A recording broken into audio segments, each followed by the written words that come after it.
Meus caros, nós fizemos um vídeo semana passada retratando, o perfil psicológico ou o modo, o padrão comportamental dos bolsonaristas. Agora, desta vez, nós vamos fazer um padrão comportamental dos petistas. Afinal de contas, por que você está fazendo isso, né? Por um motivo muito simples. Nós temos os nossos adversários, que são petistas e bolsonaristas.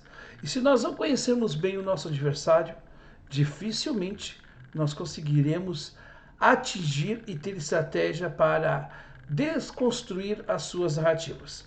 Portanto, é preciso que a gente entenda o outro para vencer o outro também. E eu vou falar sobre o padrão comportamental do petismo agora, mas depois da vinheta.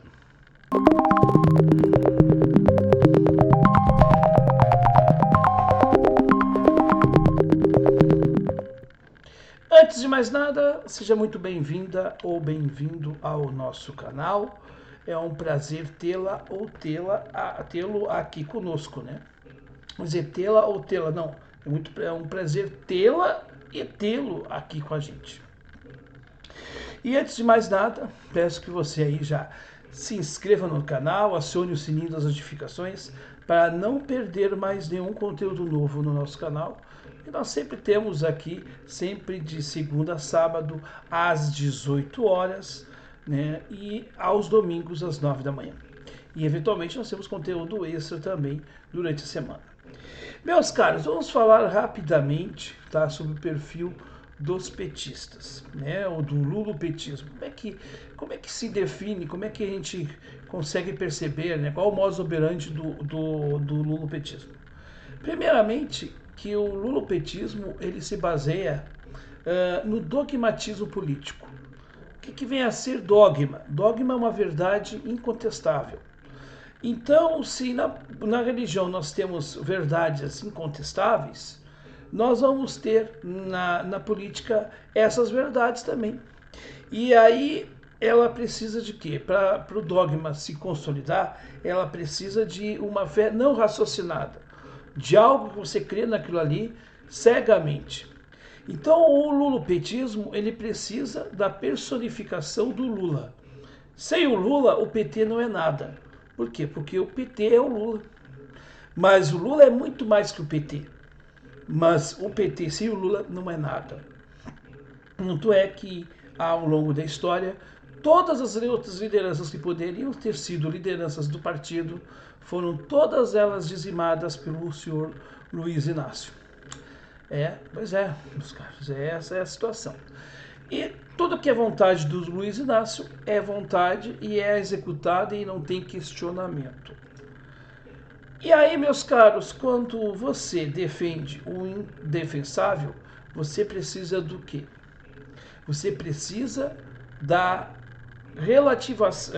relatividade das coisas. Ou seja, olha, você tem, que criticar o Bolsonaro, porque é o seguinte, tudo bem, você tem que criticar o Bolsonaro, mas você tem que aceitar a gente, porque o Bolsonaro é pior que a gente. Em alguns aspectos, nós somos melhor em outros. E aí você fica nivelando e trocando, né? A ideia é o seguinte, parece que tu tá naquele foguetinho do Silvio Santos.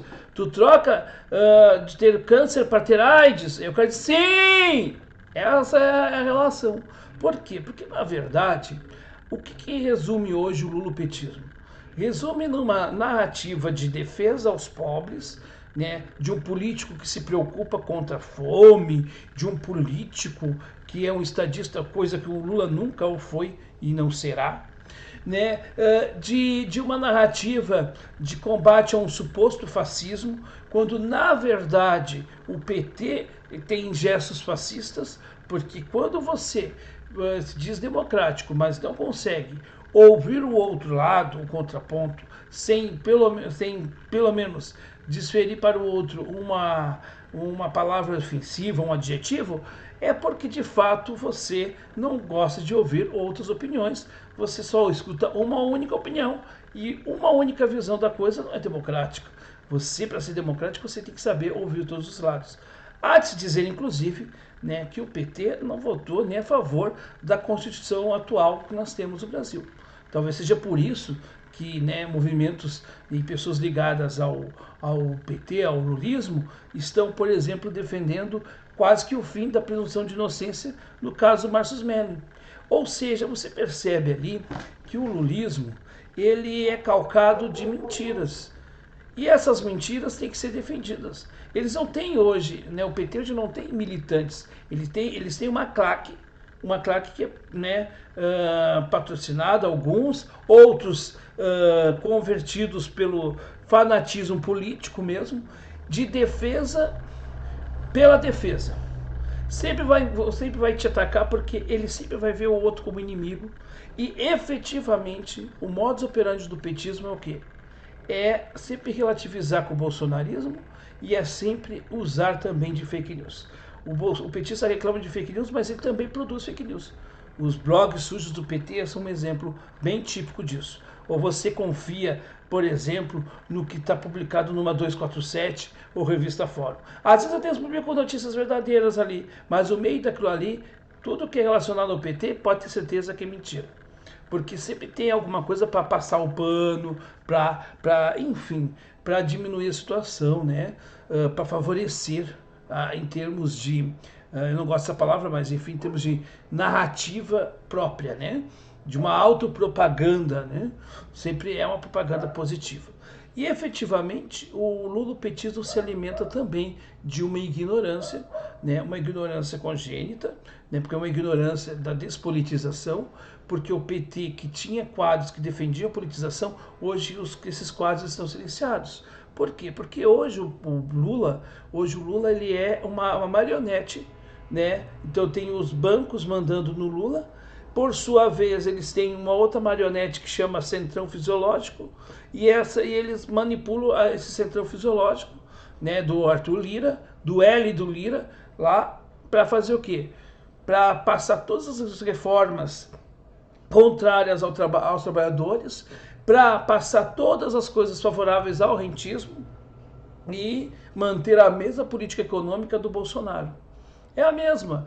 Aí o Bolsonaro já manteve do Lula, que manteve do Temer, né? Aliás, daí do Temer que manteve do Lula, que manteve do Fernando Henrique e do Collor. Quer dizer, a gente não mudou. A gente mudou com algumas coisas, né? E quando tivemos um relance ali, um momento diferente, foi só com o Itamar Franco. Depois do Itamar Franco, nós tivemos a mesma prática política, que é a prática do neoliberalismo, né? E que está disseminando e destruindo o tecido social, político e econômico do Brasil. Mas se a gente fala isso para um lulista, o lulista acha que é uma mentira, que isso não acontece. Eles até ironizam a gente quando a gente fala do poderio, né, do rentismo. Mas aí a gente pega assim e vê quanto que foi dado para a campanha do Lula, doado para a campanha do Lula, e essa doação foi feita por bancos, por exemplo. Aí você vê que ali os bancos mandam. Aqueles bancos que fazem propagandas bonitinhas no final do ano, né, de humanização e tal, são os mesmos bancos que, né, sugam com essa taxa de juros a mais alta do planeta a vida de todos nós, né, do empresário pequeno, do trabalhador, enfim, né? Então, quando a gente fala assim, quando a gente fala essas coisas, o lulopetista ele rejeita, né, ele fala que ele luta contra uma espécie de um fascismo, como é o bolsonarista que ele é contra o comunismo, mas aí tu pergunta para ele o que é fascismo, ele não sabe te dizer. É a mesma coisa, a mesma situação com o lulopetista. Então, efetivamente, o modus operandi é, né, assentado também, assim como o bolsonarismo, na ignorância, no cinismo, né, porque sempre, né, eles apontam o dedo para os outros, mas esquecem os seus podres, e sempre na relatividade, né, da coisa baixa. Então, né, eu sou baixo porque o outro também é baixo, e aí justifica a minha baixeza pelo do outro. Enfim. E outro detalhe, se você reparar, esse último vídeo que eu fiz sobre o perfil dos bolsonaristas, não teve bolsonarista ali comentando, não. Nem petista. Eles também, às vezes, se programam entre eles para cair em silêncio, porque a disputa é só entre eles, não é entre nós. Que nós não queremos, né, ficar nessa polarização imbecil. E aí eles chamam a gente de em cima do muro. Não, quem está em cima do muro são eles. Porque o bolsonarista fala que é contra a política econômica do PT, mas executa a mesma política econômica. O petista fala que é contra a política de silenciamento que o bolsonarismo aceita e acha bonito, mas ele, por sua vez, também tem a sua política de silenciamento. Só que talvez ele diga que ele faça com amor. O Bolsonaro já é o contrário. Então você vê que é o mar, né, de contradições, e nós não podemos aceitar esses dois.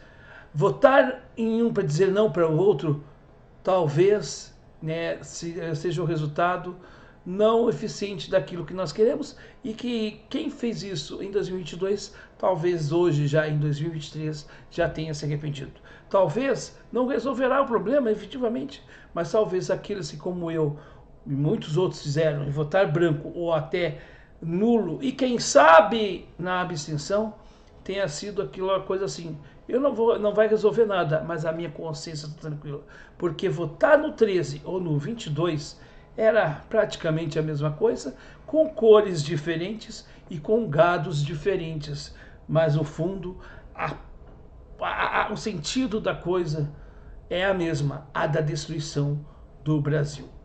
Se você gosta desse tipo de conteúdo reflexivo, se você é contra o bolsonarismo, se você de fato é a favor do Brasil, inscreva-se no nosso canal, acione o sininho das notificações para não perder mais nenhum vídeo no nosso canal. Nós também temos lives, temos shorts, nós temos uma diversidade de conteúdos aqui para você.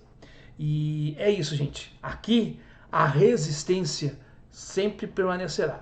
E eu quero saber qual a sua opinião sobre o padrão comportamental do petismo no Brasil. Quero saber. O que você tem a me dizer aqui no campo dos comentários. Até!